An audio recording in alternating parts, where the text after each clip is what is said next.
Bien, alors dans la maison, vous avez partout des composés oxygénés. Alors on va prendre quelques exemples, hein.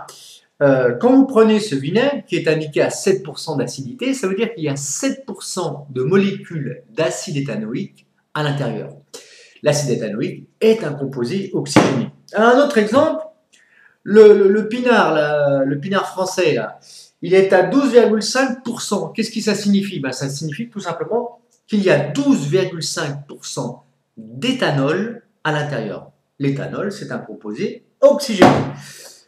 Le dissolvant de madame, pour les petits ongles, là, hein, eh bien, c'est constitué à partir de ce qu'on appelle de la propanone. La propanone, c'est un composé oxygéné. Et puis, un dernier exemple, qui a la fameuse banane que j'ai peinte en marron. Eh bien, son odeur, c'est quoi? Eh bien, c'est un ester. Hein, c'est un ester qui correspond à l'arôme de banane. Et l'ester, c'est un composé oxygéné. Alors, on va voir maintenant plus en détail toutes les caractéristiques de ces composés oxygénés.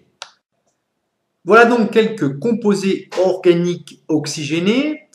Nous avons ici la molécule d'acide éthanoïque. Nous observons qu'elle a 2 atomes de carbone. Ce carbone qu'on appelle le carbone fonctionnel est relié à 2 atomes d'oxygène, un ici et un ici, un avec une double liaison et un avec une simple liaison.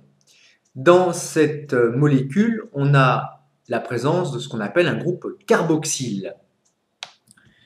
Dans la molécule d'éthanol, on a à nouveau des carbones.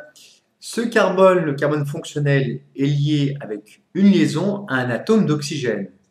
On retrouve le groupement OH, qui est le groupement hydroxyle. Dans l'éthanal, produit par les plantes, le carbone fonctionnel a 2 liaisons avec l'oxygène. Il est lié à un hydrogène ici et un autre carbone. Nous voyons le groupe qu'on appelle le groupe carbonyle, C double liaison O. Et dans la propanone, produit par les plantes, le carbone fonctionnel est lié avec 2 liaisons à un atome d'oxygène. Cette fois-ci, le carbone est lié à 2 atomes de carbone. On retrouve également le groupe carbonyle. Avez-vous trouvé quel est le point commun entre tous ces composés carbonylés? Alors, trouvé ou pas trouvé?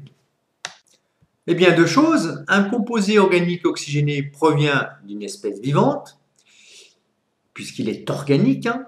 Il contient une chaîne carbonée et un ou plusieurs atomes d'oxygène. On différencie un composé organique oxygéné d'un autre à l'aide de son groupe caractéristique ou groupe fonctionnel.